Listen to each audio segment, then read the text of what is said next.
Ted Cruz leaned back, that familiar half-smile curling into a laugh that seemed designed to cut rather than amuse. He wasn't laughing at a joke, nor at some clever turn of phrase. It was Jasmine Crockett's law degree that had become his punchline. To him, mocking where someone studied law was just another way to chip at their credibility. After all, Cruz himself had built much of his reputation on his Ivy League education, reminding anyone who would listen of his Harvard pedigree. So when he directed that dismissive laugh at Crockett, he expected it to sting, to reduce her presence in the chamber to something smaller, less significant. To the untrained eye, it looked like the kind of exchange Cruz had thrived on for years. Diminish the other person, hold the smirk, and watch them scramble to recover. But Crockett didn't scramble. She didn't flinch or look away. Instead, she sat taller, her eyes fixed on him, letting the weight of his condescension settle before dismantling it, piece by piece. Cruz's laugh was supposed to be a show of superiority, but what it really revealed was how much he depended on those symbolist titles, schools, and reputations to build his political armor. He had always believed that his background, his degree, and his polished credentials placed him above others. And in that moment, laughing at Crockett's degree, he made it clear that he thought education was a hierarchy, where only his kind of success mattered.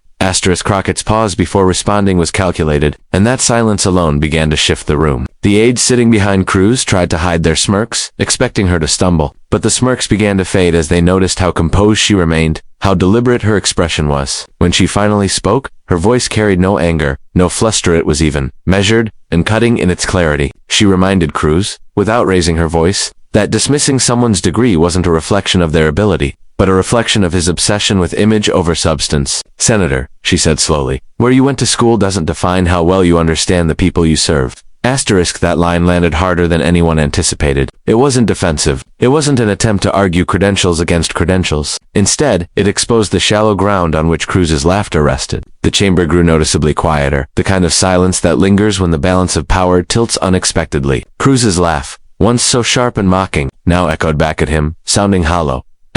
He shifted in his chair, his expression still trying to maintain control, but his eyes betrayed something else, an unease at being seen through. For years, Cruz had wielded his Harvard background as both shield and weapon, turning it into shorthand for authority. But Crockett, in refusing to be rattled by his dismissal, had cracked that shield wide open. She wasn't competing with his resume. She was revealing just how fragile it was when stripped of its shine. The people in the gallery could sense the change as well. They had come to expect Cruz's sneering confidence to dominate moments like this. But now they were watching him lose ground, not through yelling or dramatics, but through a calm dismantling that drew attention to his reliance on mockery. Crockett's refusal to play by his rules made his laughter look less like power and more like desperation.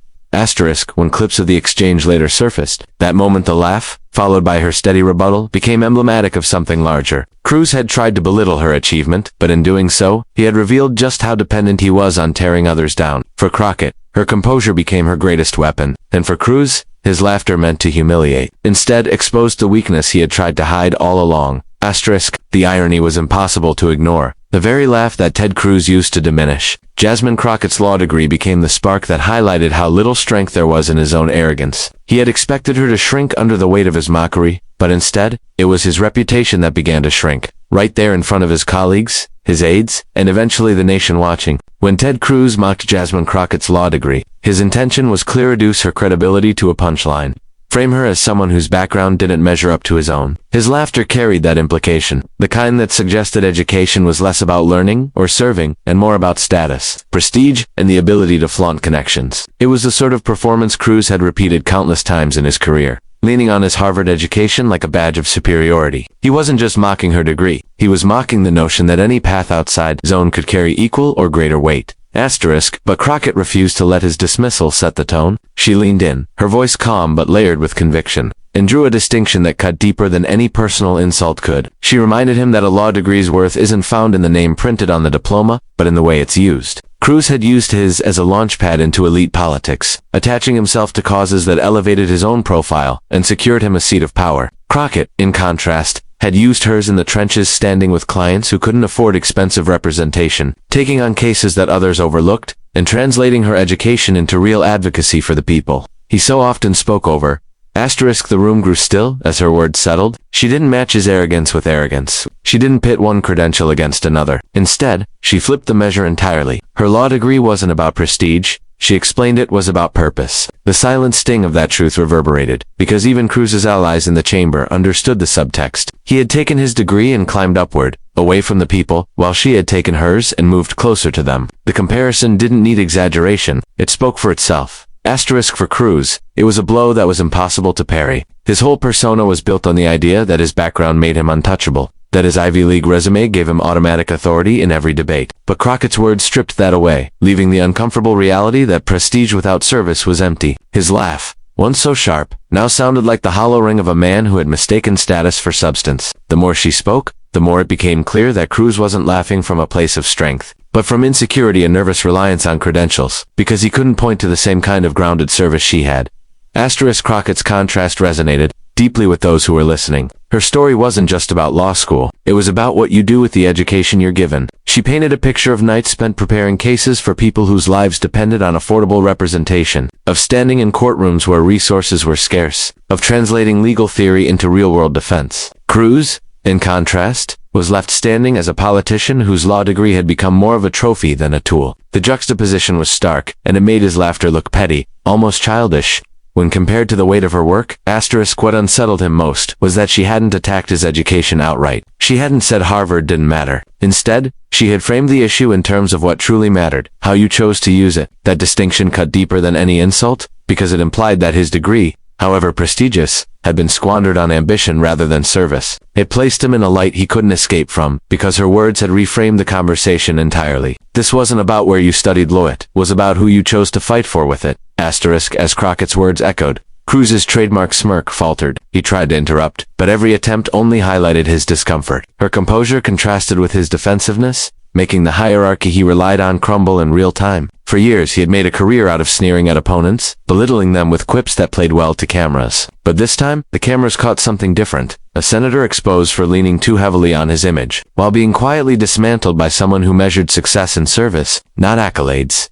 Asterisk later, when the exchange circulated beyond the chamber, people latched onto her point with enthusiasm. It wasn't just a defense of her degree, it was a dismantling of his entire worldview. Viewers didn't need Harvard to understand the difference between serving power and serving people. They saw her calm clarity and his hollow mockery, and the contrast was undeniable. In a single exchange, she had shifted the ground beneath him, turning his laugh into proof of his weakness and her response into proof of her strength. The chamber had grown used to Ted Cruz's style mockery, arrogance, a chuckle at his opponent's expense. For years, that smirk and dismissive laugh had been his weapon, a way to cut people down without engaging deeply with what they were saying. But when he laughed at Jasmine Crockett's law degree, something shifted in the atmosphere. It wasn't the laugh itself that carried weight. It was the silence that followed, the way her eyes locked on him with unshaken steadiness. She didn't raise her voice, didn't roll her eyes, didn't fire back with theatrics. Instead, she let him have the floor with his condescension just long enough for it to hang in the air. And then she carefully, calmly, dismantled it. Asterisk her words weren't loud, but they carried in the room like a slow echo. She reminded him that education, when treated as a trophy, is hollow. She reminded him that leadership is not measured by the prestige of a degree, but by the work done after receiving it. And as she spoke, the entire chamber began to sense the ground tilting. What had started as Cruz's attempt to humiliate her was transforming into his own unraveling, because the contrast between her calm certainty and his smug arrogance was too sharp to ignore. Asterisk. Those who had entered the room expecting another spectacle of Cruz's confidence now saw something different. His laughter, meant to make her seem small, instead made him appear desperate. Crockett's refusal to match his antics created a dynamic in which every word she spoke carried more gravity than all the chuckling bravado he could muster. It was no longer her degree under scrutiny, it was his character. And as that reality took shape, people watching could feel the shift from entertainment to exposure. Asterisk Cruz leaned forward, trying to interrupt, but each attempt only worsened the effect. His voice, usually sharp and cutting, sounded strained against her steadiness. The chamber noticed. Senators who had once chuckled along with him grew silent, perhaps realizing that the laugh they had just entertained was now being dissected in real time. Crockett didn't need to shout him down. She simply continued, each sentence underscoring the hollowness of his mockery. Asterisk, the silence between her statements was telling. Staffers in the back of the room exchanged glances. Aides stopped scribbling notes, and even those aligned with Cruz shifted uncomfortably in their seats. He had walked into the moment, assuming it would be a one-sided performance. Instead, the performance had collapsed into something unflattering, leaving him exposed not as a sharp debater, but as a man who relied on sneering to disguise an absence of substance. Asterisk, what truly stung for Cruz was how quickly the perception of power slipped from his hands. His laugh had always been his shorthand for control. If he was laughing, he was winning. But Crockett had changed the rules. She didn't look rattled, didn't appear diminished. She looked stronger, her confidence rooted in the fact that she didn't need to hide behind mockery. She'll let the truth do the work. And that truth stripped his laugh of all authority. Asterisk for those watching, the scene carried an almost unsettling clarity. Here was Cruz, a senator whose career had been built on public sneers, being undone by his own habits. And here was Crockett, a congresswoman he had tried to belittle, calmly exposing the weakness behind the act. The sharpness of her words wasn't in their volume, but in their precision, hitting the very nerve Cruz had hoped to keep hidden. That his authority was less about knowledge or service and more about performance. Asterisk, by the time she finished, the chamber was silent. Cruz shifted in his seat, visibly uncomfortable, the smirk slipping into a tightened jaw. The silence wasn't just the absence of noise, it was the weight of realization that he had lost control of the narrative. He had wanted the moment to humiliate her. Instead, it highlighted him as a man whose arrogance had finally met someone unwilling to be crushed by it. Asterisk, when the clip later circulated, it was the silence people remembered most. The way the laughter that began so confidently faded into a room that no longer belonged to him. Crockett hadn't raised her voice once, yet she managed to turn his arrogance into a mirror that reflected weakness, not strength. Ted Cruz's laugh, intended to belittle, became the very sound that marked the moment his authority cracked in public view. When the moment between Ted Cruz and Jasmine Crockett spread beyond the chamber, it did not travel as just another clash of personalities. It spread because it exposed something fundamental about both of them. Something people could not stop talking about. Cruz's laugh was captured in crisp audio, smug and dismissive, and then immediately followed by Crockett's steady words. The juxtaposition was stark. Arrogance followed by truth, condescension followed by composure. Viewers didn't need to be experts in law or politics to understand what had just happened. They could feel it. They could see Cruz's face when the smirk began to falter, and they could hear the evenness in Crockett's voice that cut through his performance.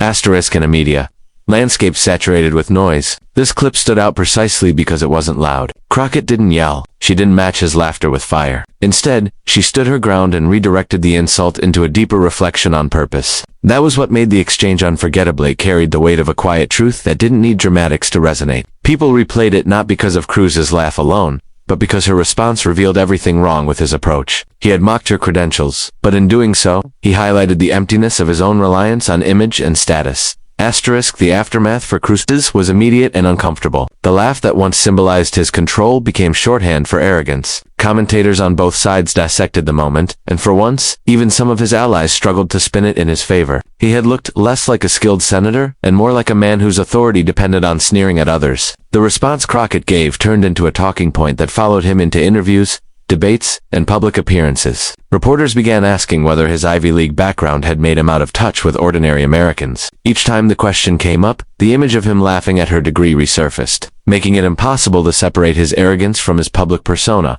Asterisk for Crockett, the impact was entirely different. She wasn't seen as someone who had merely defended herself. She was seen as someone who had shifted the ground beneath a man who had built a career out of belittling others. Her words gave her a new platform, amplifying her voice to audiences that might never have heard her before. She became the figure who calmly stood up to Ted Cruz without being swallowed by his theatrics. And in that simplicity lay the power of the moment. She hadn't tried to outshine him with dramatics. She had let the truth do the work. And the truth spread like wildfire. Asterisk, what made this exchange so shocking was not that Cruz laughed. He had done that countless times before. What made it shocking was that this time, the laugh backfired. It didn't make Crockett look small, it made him look smaller. It didn't project confidence, it exposed insecurity. And it didn't silence hurt, gave her a louder voice than he had anticipated. The chamber had witnessed it first, but once the clip was shared, the nation recognized the imbalance. Asterisk Cruz tried to dismiss the fallout, brushing it off as overreaction. But the more he dismissed it, the more people remembered the clip, the smirk, the chuckle, the arrogance. It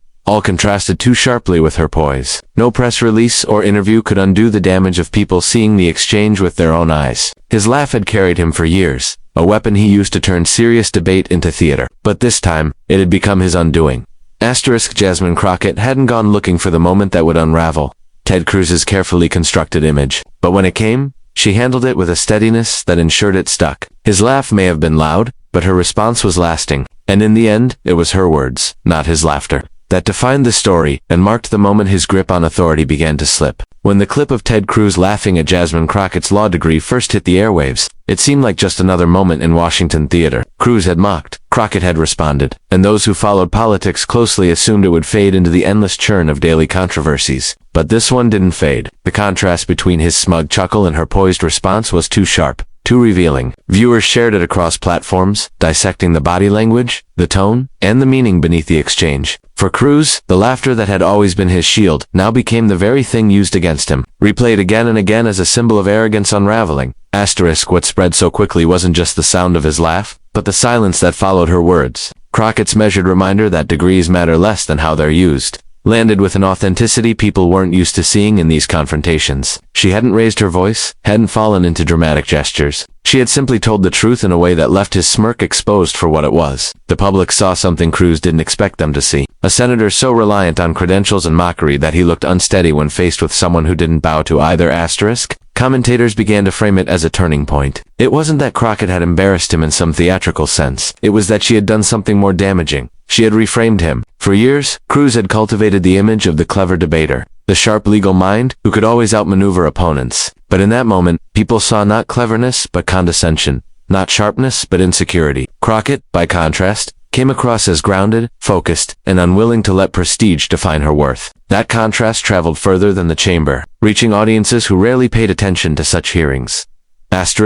In the weeks that followed, Cruz found himself haunted by the moment. Interviews that once gave him room to boast now carried questions about arrogance and authenticity. Was he out of touch with the people he claimed to represent? Did his reliance on mocking others reflect a deeper hollowness in his politics? The more the clip circulated, the harder it became for him to escape its shadow. His laugh, once a tool of dismissal, was now replayed as evidence of decline. For Crockett, the exchange marked something different. She hadn't gone into the chamber looking for a viral moment, but she walked out with one that elevated her voice nationally. Her calm dismantling of Cruz resonated with those tired of political theater and eager for sincerity. She showed that strength doesn't always come from shouting or overpowering. Sometimes it comes from refusing to bend under ridicule and letting the truth speak plainly. Ted Cruz underestimated her. He thought mocking her degree would be another quick win, another opportunity to elevate himself at someone else's expense. Instead, his laugh became a symbol of the very arrogance that had long followed him, a symbol that now carried consequences. Jasmine Crockett, in her steady words, didn't just defend her degree, she revealed his weakness. And in doing so, she shifted the narrative in a way that no amount of laughing could undo.